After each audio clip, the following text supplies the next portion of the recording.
Paper and প্যাকেজিংকে বর্ষপণ্য ঘোষণার সুফল পেতে সরাসরি রফতানিতে প্রণোদনা চান উদ্যোক্তারা। এজন্য জাতীয় বাজেটে বিশেষ নীতি কৌশল নেয়ার পরামর্শ অর্থনীতিবিদদের। যদিও বর্ষপণ্য নিয়ে পরিকল্পনা জানাতে অপারগতা প্রকাশ করেছে এপিবি। এই বিষয়ে আলোচনার জন্য আমাদের সঙ্গে ভার্চুয়ালি যুক্ত হয়েছেন বিজিএপিএমই এর সাবেক সভাপতি রাফেজ আলম চৌধুরী।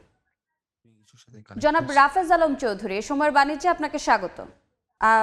আমরা প্রতিবেদনে যেমনটি দেখছিলাম যে পেপার অ্যান্ড প্যাকেজিংকে বর্ষপণ্য ঘোষণা করা হয়েছে, এই বিষয়টির সুফলের দিকটিকে আপনারা কিভাবে পরামর্শ দিবেন? আসলে প্রথমে আমরা বর্তমান বাণিজ্য উপদেষ্টাকে এবং বাণিজ্য মন্ত্রণালয় এবং সরকারকে আমরা ধন্যবাদ জ্ঞাপন করি পেপার প্যাকেজিং পণ্যকে আমাদের এই ডিক্লারেশনটা দেওয়ার জন্য।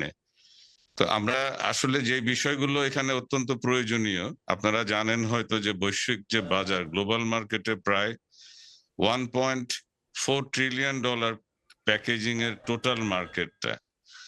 তো আমরা আসলে খুব সামান্য অংশই এখানে নিয়ে কাজ করছি এবং অ্যানুয়াল কম্পাউন্ড রেট সেটা প্রায় 3.5%।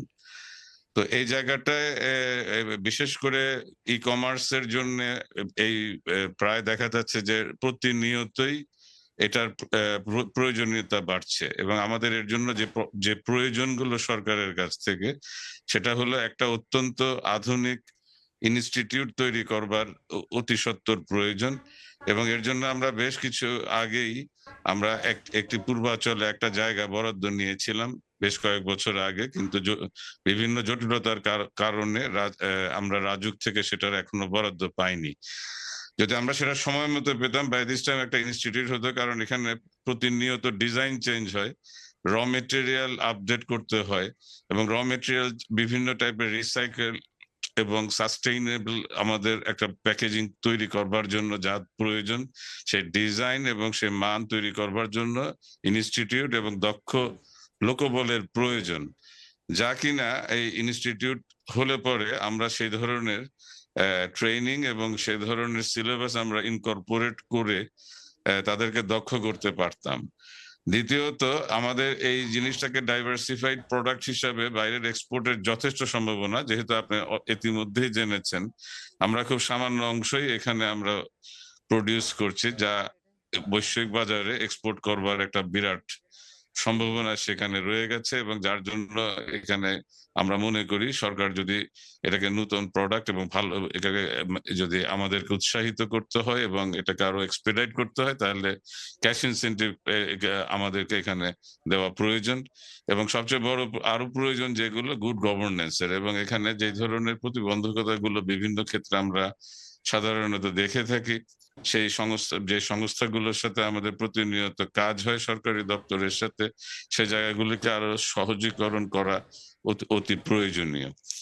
তো এইভাবে আমার বিশ্বাস যে আমরা অতি সত্বর এটাকে গার্মেন্টস এর সমপর্যায়ের একটি এক্সপোর্টে উন্নত করা সম্ভব। এবং এই যে প্যাকেজিং এবং অ্যাক্সেসরিজ যে খাতটা আমাদের অ্যাসোসিয়েশন থেকে আমরা রিপ্রেজেন্ট করে থাকি, এখানে প্লাস্টিক, পেপার, সব ধরনের প্যাকেজিং পণ্যই এখানে উৎপাদন আসলে হয়ে থাকে।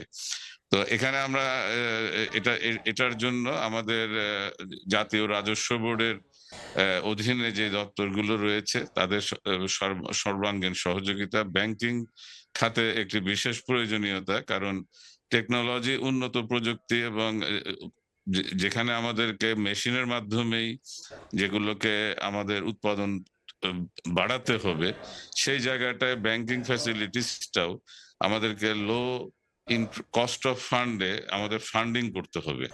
এবং এই জায়গাটা যেরকম ভাবে লক্ষ্য দিতে হবে, ঠিক সেরকম ভাবে পরিবেশ বান্ধব কারখানা তৈরি করবার জন্য আমাদের সরকারি দপ্তর থেকে সেই ধরনের সহযোগিতাগুলি আমরা সবসময় আমরা আশা রাখি যে বর্ষপণ্য হিসেবে পেপার অ্যান্ড প্যাকেজিং আমাদের অনেকটুকু সুফল বয়ে আনবে।